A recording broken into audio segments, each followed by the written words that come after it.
Dear friends, folks, those that listen to the class, there are three ways to annul a terrible decree. One, prayer. Two is repentance. And one is through giving, charity. In order for us to upgrade the quality of our classes, we have a lot of ideas how we could get this out more to more people. We need a few $100s,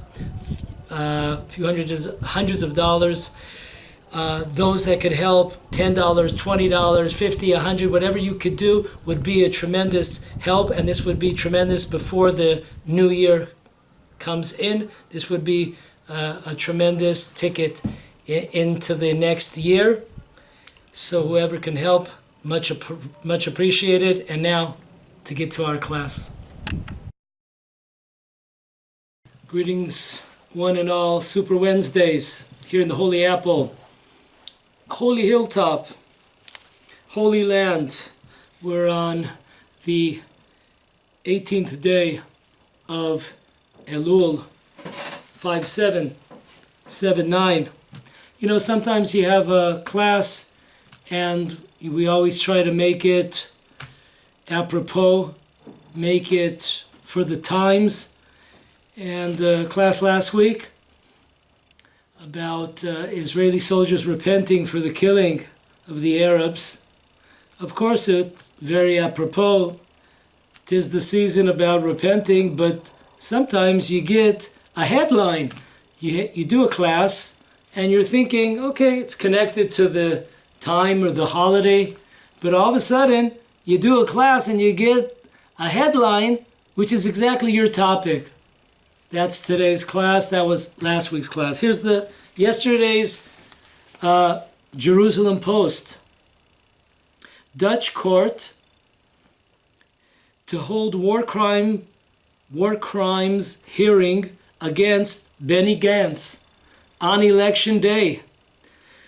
According to the principle of universal jurisdiction, some countries, especially in Europe, allow prosecution of foreign officials for war crimes if the local state refuses to prosecute. The District Court of Hague held a hearing yesterday on Tuesday about whether war crimes cases against Benny Gantz is admissible relating to his command decisions during the 2014 Gaza war. Benny Gantz might sound familiar. He's the head of the blue and white faction in the elections yesterday, and some years ago he was the chief of staff of the IDF, Israel Defense Force. Israeli soldiers and commanders may also be on the hot seat at The Hague before the ICC. That's the International Criminal Court. A statement about the case from the PJC. I thought always PJs were like pajamas. No, but now there's another kind of PJs. This is the Palestine Justice Campaign. Said that the case relates to Ismail Ziada and is specifically against Gantz and the former IDF Air Force Chief Major General in Reserves Amir Eshel for killing 6 members of Ziada's family. Tissues, anybody have any? Ziada is claiming that the IDF prosecution uses discriminatory practices against Palestinians which prevent him from receiving justice in Israel. According to reports, the IDF declined to prosecute anyone in the Ziada case because the civilians who were killed were legal collateral damage in a strike of Hamas war room in which multiple Hamas members were also killed. So folks, you got it. God is good, and that's our class today. Dutch court to hold war crimes against Benny Gantz on election day. Okay, a quick summary, no longer than 4 minutes. Here we go. Last week, So you don't have to watch last week to be connected. Very quick. We saw by King David in the Chronicles, it says that the reason why King David did not build the temple was the fact that he had spilled much blood. He had participated in many wars. King Solomon went one step further. Not only did King David, his father, not build the temple, however, King Solomon, one step forward, did not even use the money raised by his father, King David, for the sake of the temple. Sounds like dirty money, black money. The prophet Isaiah in chapter 115 says that God will not listen to prayers, or God will not listen to the priestly blessings, or God will not receive sacrifices from those that are murderers, that have blood on their hands. This is brought down in the Talmud, in Tractate Blessings 32, side B, that a priest is not allowed to say the priestly blessing if he was involved in any killing. Perhaps one might think that this is talking about Jews only, that if a Jewish priest killed a Jew, then you would be disqualified from the temple or your prayers or the priestly blessing. Not so. Because according to the Tzeda L'Derech, the book Tzeda L'Derech by Rabbi Yisachar Ayemberg, who lived 450 years ago in Poland, he writes that this also includes non-Jews. One step further, in the Code of Jewish Law, on 128:35, the Rabbi Yosef Karo in his book, he writes there that if a priest, a cohen, killed a soul, he does not say Jew, he says a soul, a nefesh. So once again, it seems clear that we're talking about a priest that went and either killed somebody that is Jewish or non-Jewish. So we see here, so far, King David, who did he kill? We know that he killed non-Jews, but he killed enemies of the Jewish people. He fought to preserve, he fought to defend and save the Jewish people. And he is not allowed to build a temple because of the fact that he fought in wars to protect the Jewish people. What could be more holy than that? Don't know yet. But so far, King David is out. His money, out of the picture. We're not using your money even for the temple.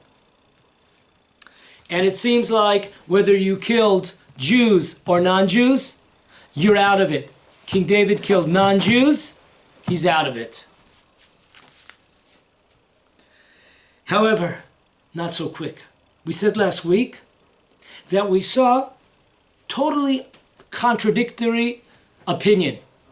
We saw in the book Yalkut Shimoni 603 an amazing piece, a conversation between King David and God.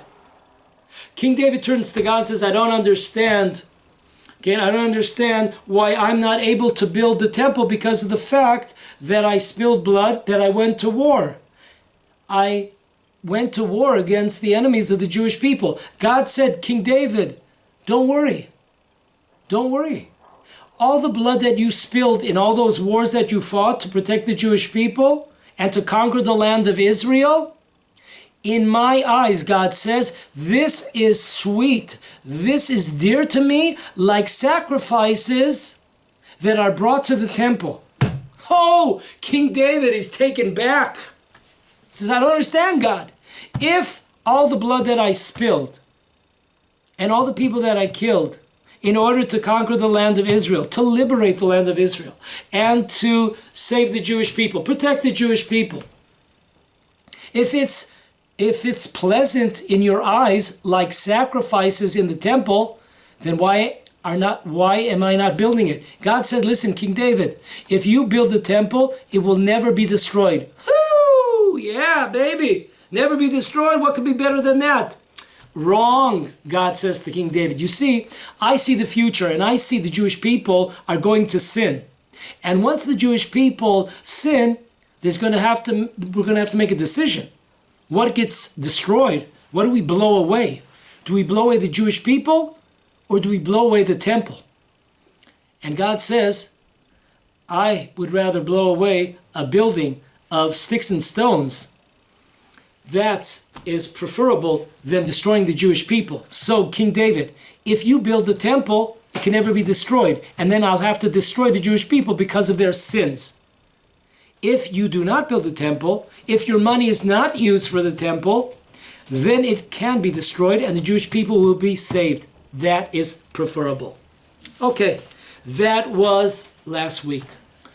Take 2, part 2.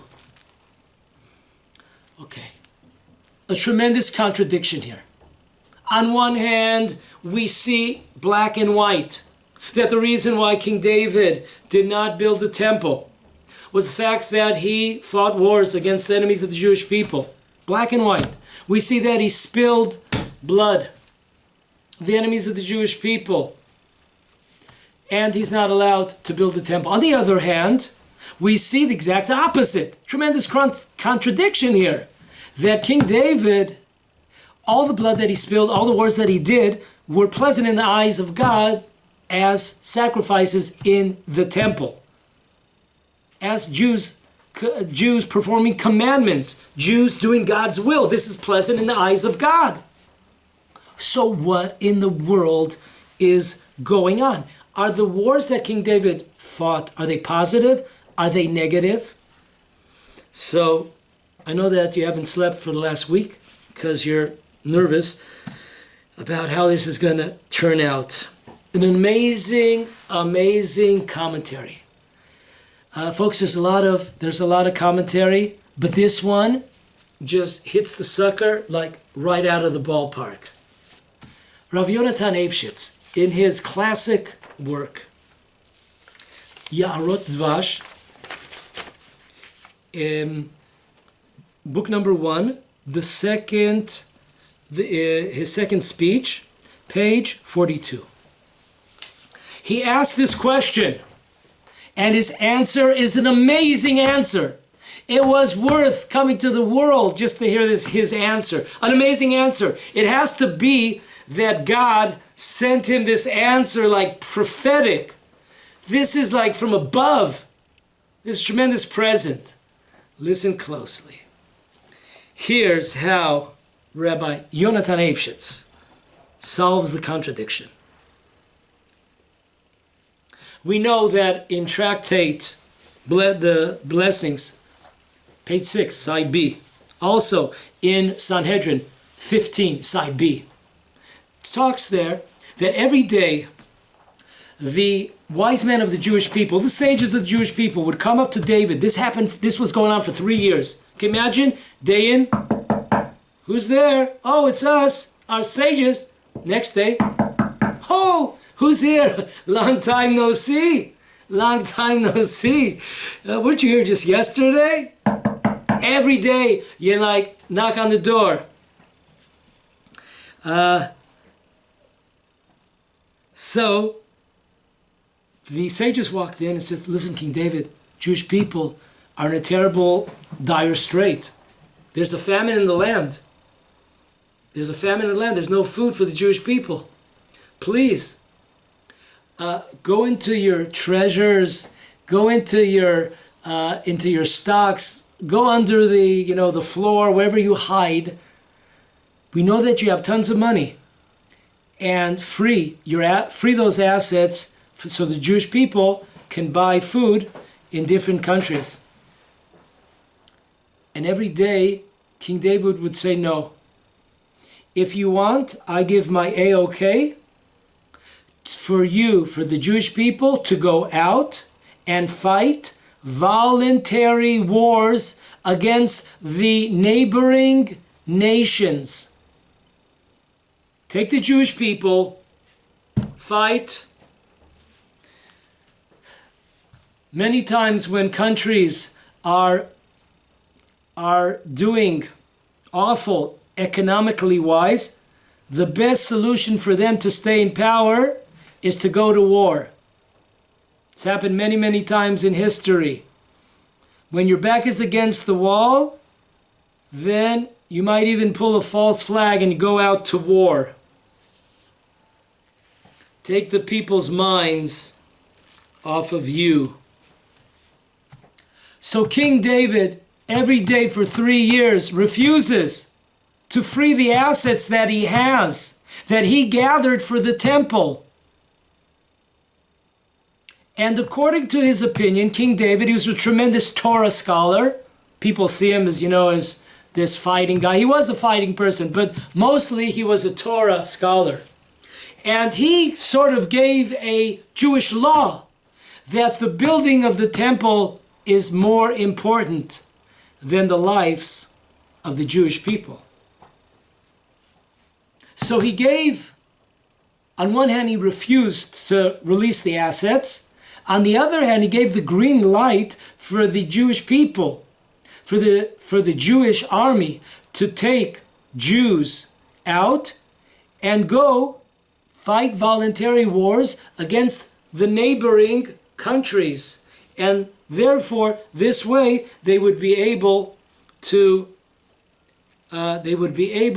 attain money, assets, jewelry, gold, silver, bronze, whatever it might be. Now there's a law. There's a law that we learn from the tractate of Shavuot, page 35, side B. The law says there that a king of Israel is allowed to take the Jewish people out to a voluntary war. Once again, a mandatory war is to liberate the land of Israel. A mandatory war is when the Jewish people are being threatened, are at risk. Those are mandatory wars. Voluntary wars, you want to extend your boundaries, you want to extend your assets, your money. Those are all voluntary. So the Jewish law is that a king is allowed to take Jews out to voluntary wars as long as not more than 1/6 of the army that is fighting will be killed. That's an amazing green light. As long as you keep under 1/6 casualties, so then you're okay. So just let's say that the Jewish army brings 20,000 Jewish soldiers to fight a neighboring country in a voluntary war. That would make it 3,000. You would be 3,200 Jews would be allowed to die in such a war. It's a lot of Jews to die in for money, voluntary war. How do you know how many Jews will die ahead of time? I guess they had, like today, before a person goes out to war, usually they have their estimations. For example, before the 1967 Six-Day War, Israel dug up a certain amount of graves, which they thought were going to be the casualty level. Thank God it didn't turn out that way, but they did dig up all these graves for what the army felt was a possibility. So whatever the leaders of the Jewish people at the time, what they considered the risks, and they go upon their assumptions, what they see as realistic. So that's an amazing thing. That's a lot of 20,000 soldiers. We know that many times the Jewish people would come out with 100,000 soldiers, 200,000 soldiers. I mean, that's like amazing. that's 30,000 Jews. If you come out with 200,000 Jews, so we could have here 32,000 being killed. That would be more than in all the wars in Israel in the last 70 years. In all the wars of Israel, there have been, unfortunately, 23,741 Jews that have been murdered in wars. Anyways, so King David gives the green light for 3 years to go out, for the army, the Jewish army, to go out and fight voluntary wars. You are allowed to have casualties up to 1/6 of your fighting force. So it's an amazing thing. So Rabbi Yonatan Eifshitz, he comes out and he hits it out of the park. There is no contradiction. You know why King David did not build a temple?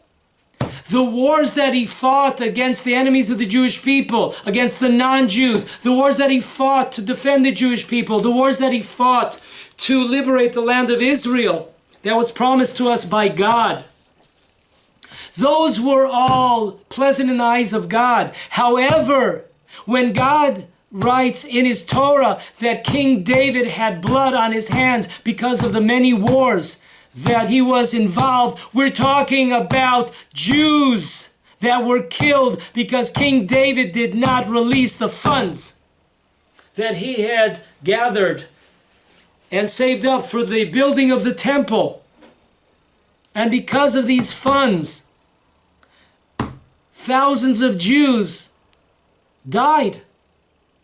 And therefore, King David could not build the temple. So, an amazing answer by an amazing rabbi, Rav Yonatan Eifshitz. Okay, next.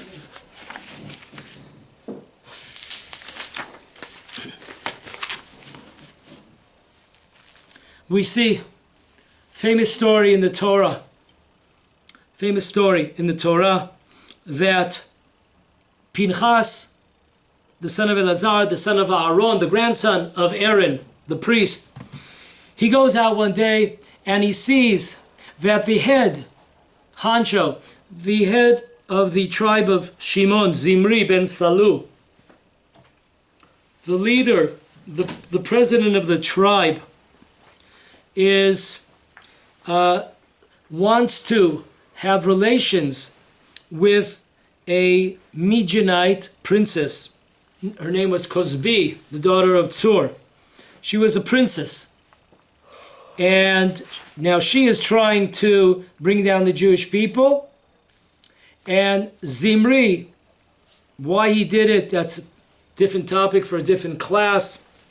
Anyways, Pinchas sees what's happening, that he, the leader of the tribe of Shimon, Zimri, is beginning to have relations with this non-Jewish woman, Cosbi, the princess, and he goes out and he kills them both.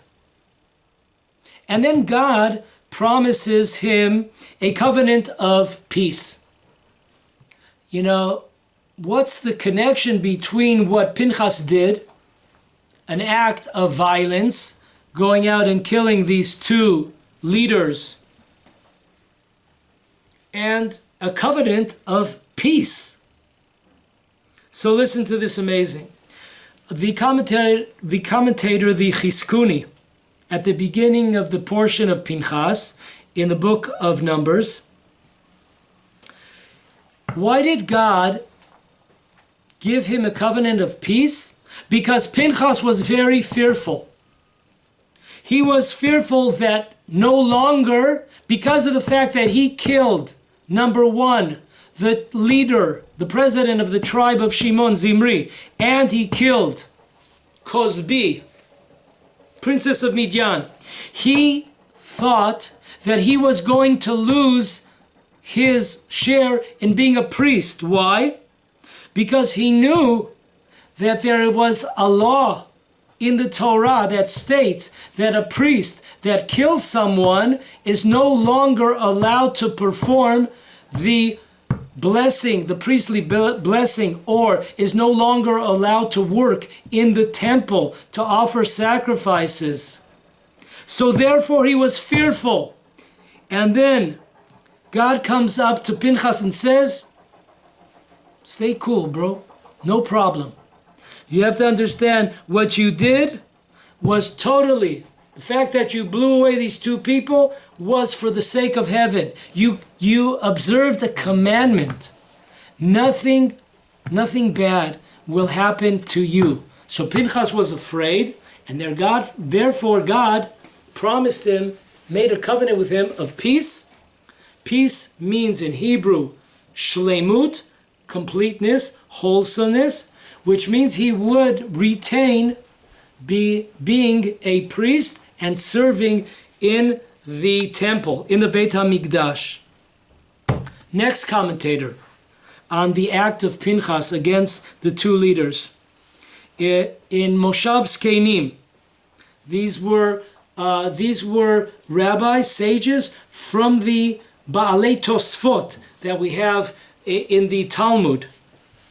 And it says that Pinchas was very, very scared that he would now no longer be allowed to serve, be allowed to bring sacrifices and serve as a priest in the temple to sacrifice up to God. Because it says in the Talmud that any priest that kills someone is not allowed to partake in any of the in the priestly functions. One of them is to bring sacrifices of the Jewish people or of himself to the temple. And therefore, God had to reassure him and calm him down and tell him, I will give you a covenant of wholesomeness, of peace. And no one will be allowed. You will be a priest forever. No one will ever be able to come up and say, listen, this guy Pinchas should be nullified from any duties of the priest because of the fact that he killed some people. So therefore, the commentator, the Moshav Zkenim says, no, God calms him down and says, you performed a Jewish law. It says that if a zealot sees a Jew and a non-Jew having relations, then a zealot is allowed to kill those people. So you observe the commandment. Your priesthood will be eternal.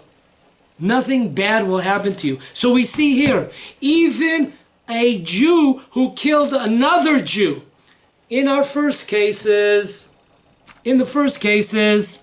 we spoke about perhaps that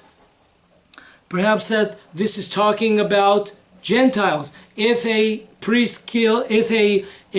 Jew kills a Gentile, and now we see that even if a Jew kills another Jew, and he was correct in such an action, the perpetrator, he really was doing something, he was transgressing the law, and in certain circumstances, so he's 100% correct. Therefore, nothing was done to them. They are still allowed to be 100% to be priests and to observe all the laws. Next.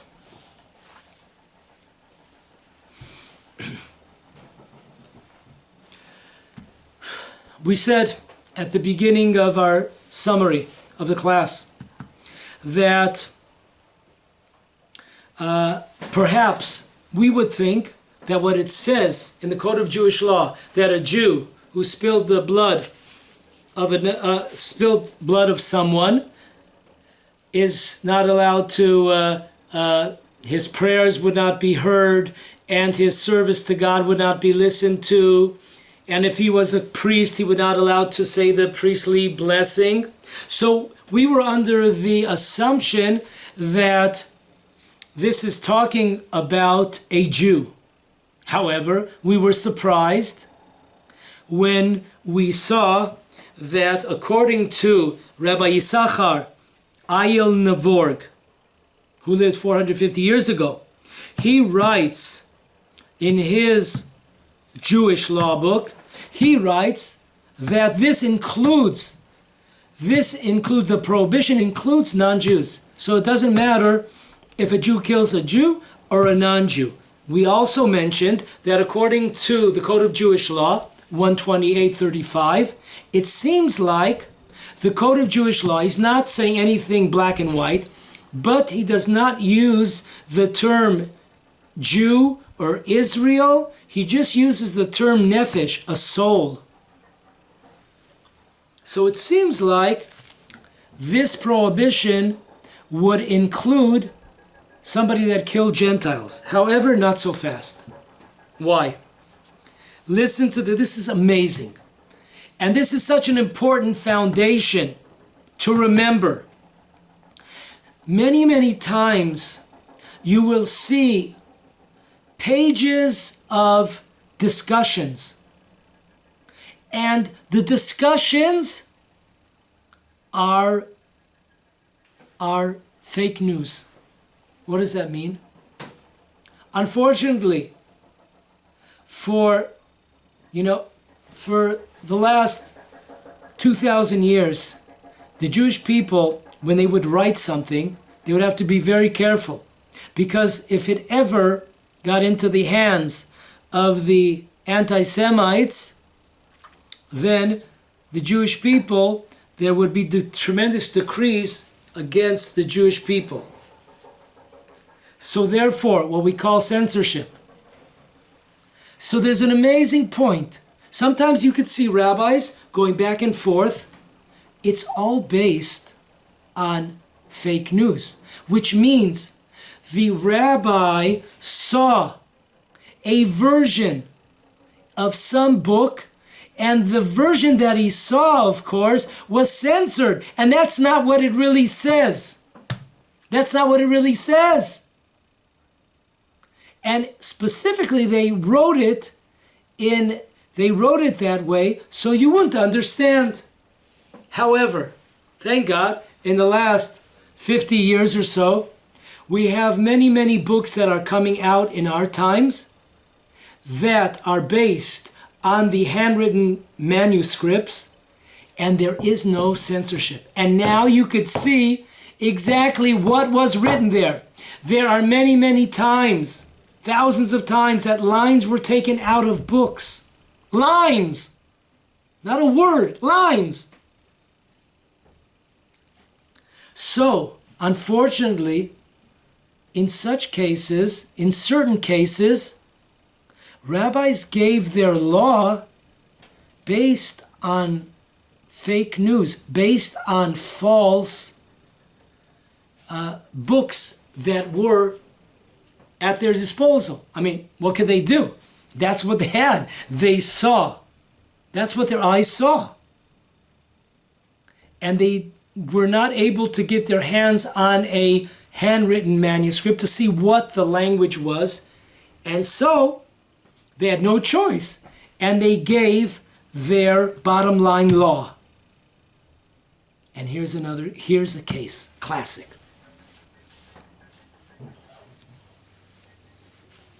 Comes a modern day giant, passed away maybe 10 years ago, the Tzitz Eliezer. He has 24 volumes of Jewish law. He was one of the greatest Jewish lawmakers of our generation. He made a book about Jewish law for the state of Israel, that as soon as the state of Israel accepts Torah law, we're ready to go here. We have the law books ready to go by the Tzitz Eliezer. So he writes here in volume 14, question number 60. 14, volume 14, question number 60. Listen closely, because you have to get the lineage here. Listen closely.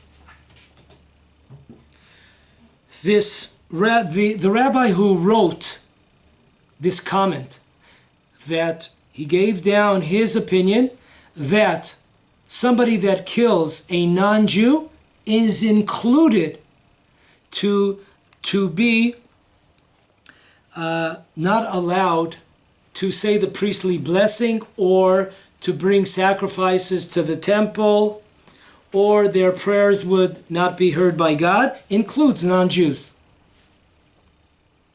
Okay, so this is the book Tzeidah L'Derech. We said his name was Rav Ayal, Reb Yisachar Eilenvorg. He was a student, Rav Yisachar was a student of the Prisha. The Prisha was Rabbi Yoshua Polak, who lived 470 years ago in Poland. So you got it now? Get it closely. The Prisha was the rabbi, was the head rabbi. One of his students was the Tzeidah L'Derech. So you have Rabbi Yoshua was the head rabbi. One of his students was Rabbi Yisachar. Rabbi Yisachar wrote that the prohibition includes non-Jews. However,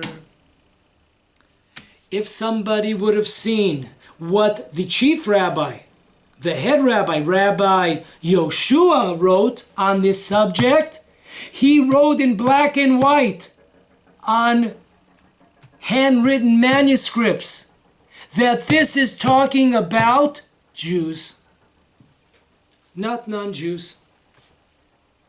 However, if you look in many editions of Jewish law, you will not see this written. Only if you look in a more modern book, which has brought from the dungeons of the censorship, have brought the real news, the real words that were written there, it's written black and white that this is talking only about Jews. Now, that doesn't mean that you can go out and go around killing non-Jews. We're not talking about that. The subject matter here is if a Jew kills a non-Jew, would that negate him for doing the priestly blessing? We're not talking about if he transgressed a commandment of not killing. That's not the subject here. If a person just went out and killed somebody, of course he transgressed a terrible sin. But we're not talking about that. We're talking about a specific point. Is a priest allowed to say the priestly blessing? That's the point here. So, the Tzitz Eliezer brings down the real version of what the chief rabbi said, Rabbi Yoshua, who was the rabbi of the Tzeidah L'Derech of Rabbi Yisachar, and it says only Jews. So therefore, the Tzitz Eliezer, who passed away 10 years ago, he writes, it is clear that if the student, Rabbi Yisachar, would have seen what his rabbi, Rabbi Yoshua Polak, wrote, that this is talking only about Jews, the Rabbi Yisachar would have also written the same thing as his rabbi. He would have gone according to the words of his rabbi. It's only because this was censored and he didn't see it. Now, this is very interesting. If we look at the words of the Tzeidah L'Derech, it's very interesting. He says, I think that this is the law, however, it should not be put in practice. What's that? This is the law, but we're not, imagine that. A judge comes up and he says, listen, you know, you're a robber, you're a rapist, you're a murderer. And the law is that you receive 20 years in prison, 10 years in prison. However, you could go home now. Well, understand, if that's the law, that a person that did A, B, C, D, his penalty is 5, 10, 15 years, why am I going home? That's the law. But there are certain circumstances here that are a question mark. And therefore, goodbye, sir. So, the Tzitz Eliezer points this out. Look at his words. Look at the Tzeidah Lederech's words. He says, I think, this is the law. However, it should not be put in practice, which means a cohen should still be allowed, a priest that killed a non-Jew should still be allowed to say the priestly blessings, even though the law would seem to be that he would not allow to be. When it comes to putting into practice, no. I raise up my hands and I say no.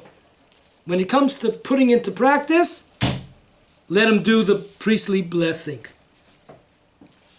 Okay. Now, put on a seatbelt here. An amazing lesson. An amazing lesson, yeah? We started out with the Dutch court holding war crimes, to hold war crimes hearing against Benny Gantz on election day, and also other Israeli soldiers and commanders. Listen to this. Let's get the question very crystal clear. This whole subject that we've been talking about, God not listening to prayers of one that spilled blood, not accepting sacrifices, a priest not allowed to say the priestly blessing, not allowed to work in the temple. Who are we talking about? Let's make it clear. Who are we talking about here? Are we talking about Jews or non-Jews? Are we talking about bad Jews and bad Gentiles? Or good Jews and good Gentiles? Are we talking about enemies of the Jewish people in war? So let's check it out. Let's check it out. An amazing line in Genesis, portion of Noah, the famous commentary on Genesis by the Ha'emek Davar, by Rabbi Naftali Tzvi Berlin. He writes the following. This is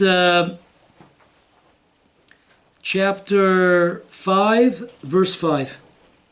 God says in this verse, I will hold responsible somebody that spilled blood of another soul. I'll read it in Hebrew. Ve'achedimchem lenafshotechem edrosh miyad kol chaya, edroshenu miyad ha'adam, miyad ish achiv edrosh et nefesh adam. God says, if a person spilled blood, I will hold you accountable for this. Listen to this. Rabbi Naftali Tzvi Yehuda Berlin, the Netziv, in his famous commentary, says the following. God is telling us, when is this verse applicable? This is when somebody should be treating another person with love and respect. If a person is a good person and you go out and you kill such a person, I will hold you responsible, God says. However, the Netziv continues, which not so.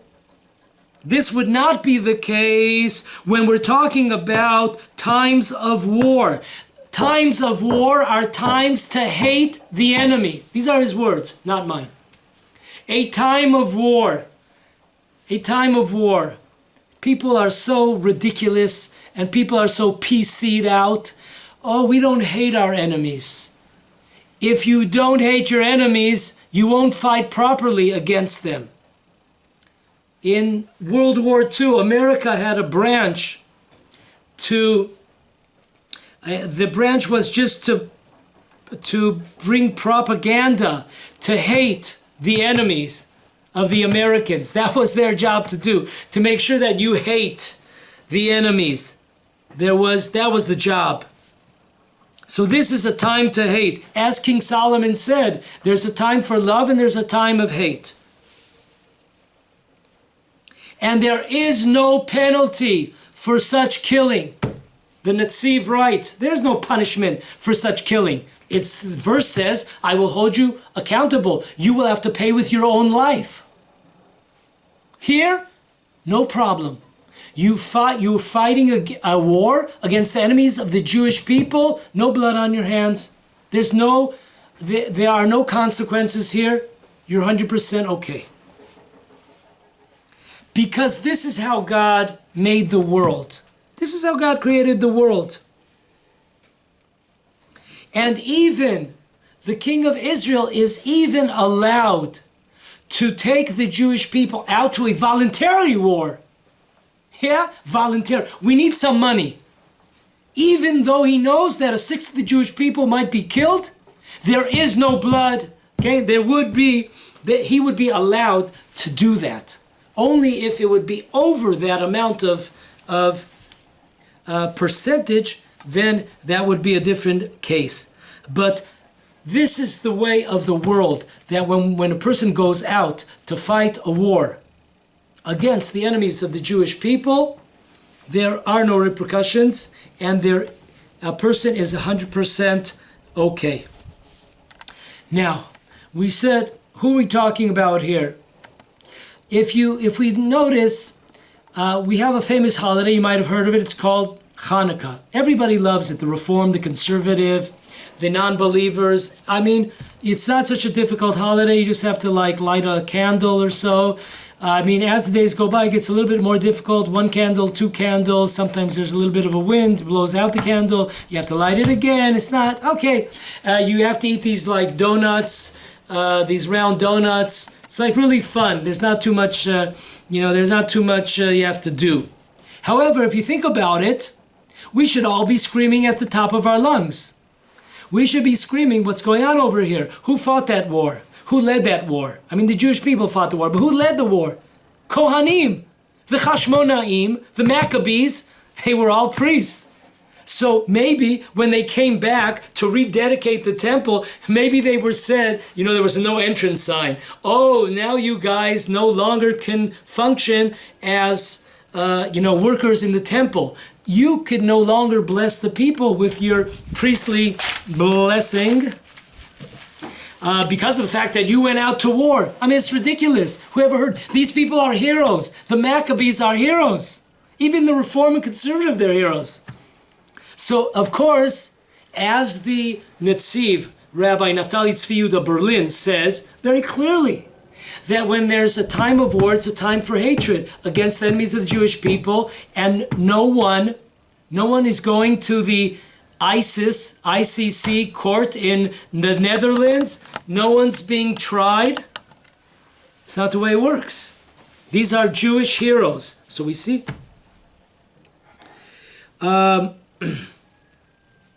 Most authorities, we asked, who are we talking about? When it says in the Torah that a person that killed the prophet Isaiah, or when it says in the Talmud, a person that kills, or Jewish law, are we talking about killing non-Jews or Jews? According to most opinion, we're talking about killing Jews. That's the majority of opinion. We did mention a minority opinion of Rabbi Yisachar, the Tzeda L'derech. However, we said he was basing his decision on a fake news text, a censored text. So that's number one. Once again, I reinstate so it'll be very clear. We're not saying that it is permissible to kill a non-Jew, a good person. We're not talking about that. We're not talking about killing people that perform the 7 commandments of no. We're not talking about that at all. We're talking about specifically here, one specific point, private point. Can a priest say the priestly blessing? We're not saying if he made a transgression or a few transgressions by killing a person. That we would say, of course, if it was a good person, if it was a Gentile that keeps the 7 commandments of Noah, he's a righteous person. Of course, a Jew transgressed the Torah by killing a person. That's for sure. But that's not the point here.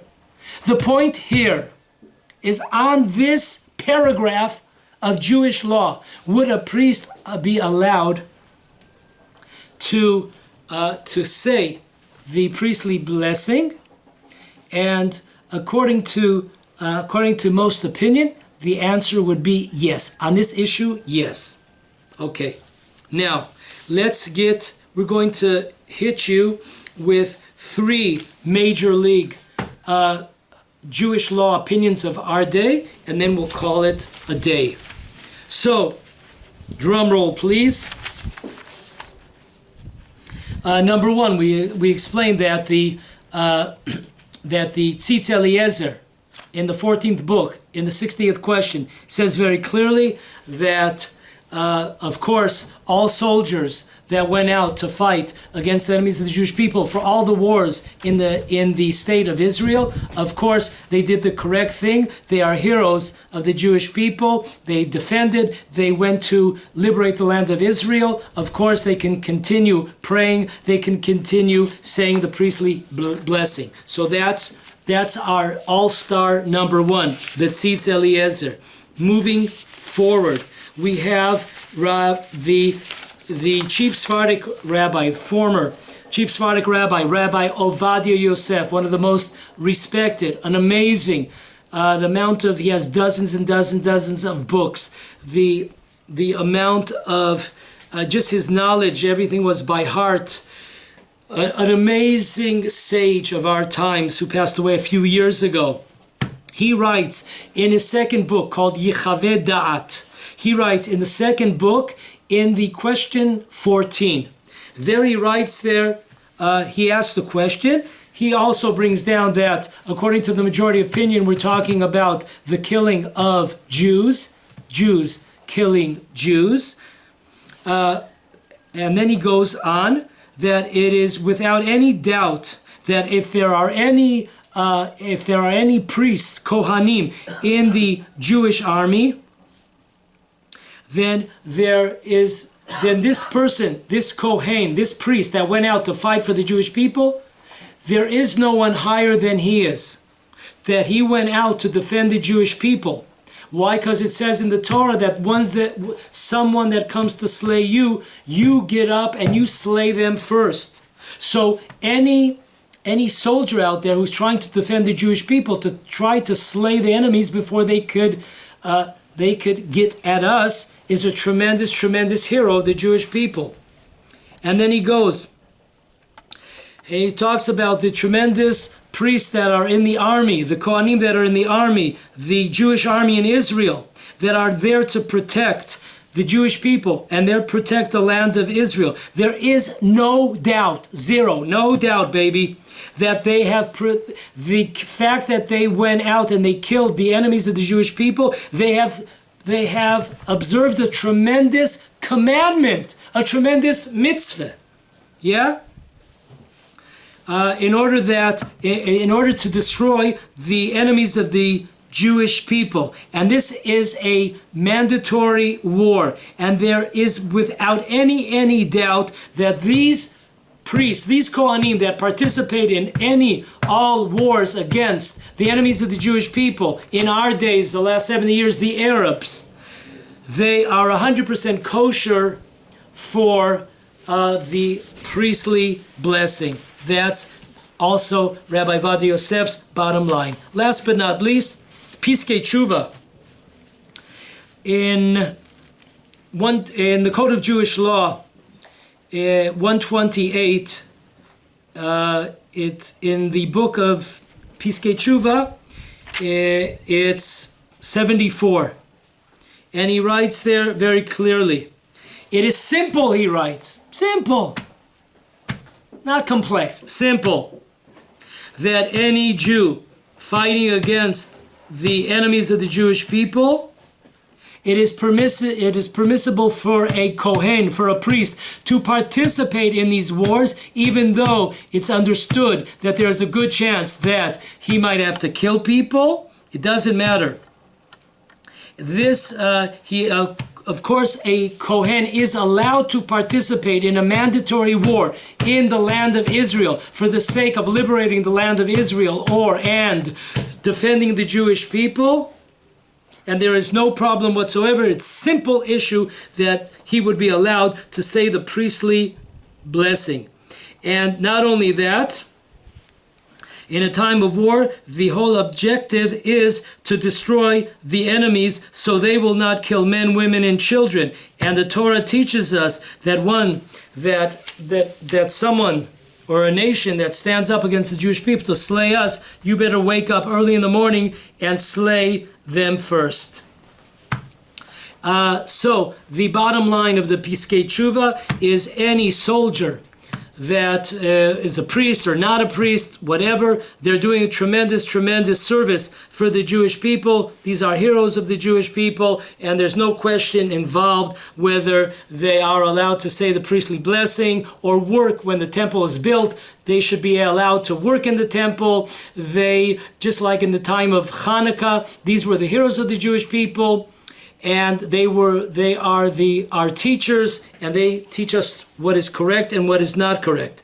So, just to sum up the Piskei Tshuva, he says the following: it is permissible for a Jew that killed a non-Jew accidentally. He would be allowed to say the priestly blessing if he killed someone accidentally. Number 2. If a Jew killed a non-Jew purposely, until that Jew repents, then they would not allow to say the priestly blessing. Once again, remember our explanation. We're talking here about good, decent people from the nations. We're not talking about evil Jews. We're not talking about evil Gentiles. We're not talking about enemies of the Jewish people in a war. Okay, it should be crystal clear. We're talking about very nice person, could be your neighbor or whatever. Number 3, if a Jew killed another Jew, for example, there were many times in history where Jews were coerced to join whatever country they were in. They were coerced to join the army, and therefore Jews killed other Jews. They were fighting an army. They didn't know they were Jews, so they would shoot against the enemy or whatever, however they battled, and they killed other Jews. But however, because they were coerced, they weren't given a choice. It wasn't like Jews were volunteering for, non-Jewish armies. So therefore, according to the majority of the opinion, those people, those soldiers would be allowed to say the priestly blessing, though they killed other Jews, because it was coerced upon them. And of course, as we said, when we're fighting against the enemies of the Jewish people, or when we're fighting against evil Jews or evil non-Jews, then once again, of course, they would be allowed to serve in the temple. They would be allowed to, their prayers would be heard by God, and they would be allowed to say the priestly blessings. So, last but not least, Mr. Gantz, if you need any lawyers or assistants, just give us a call.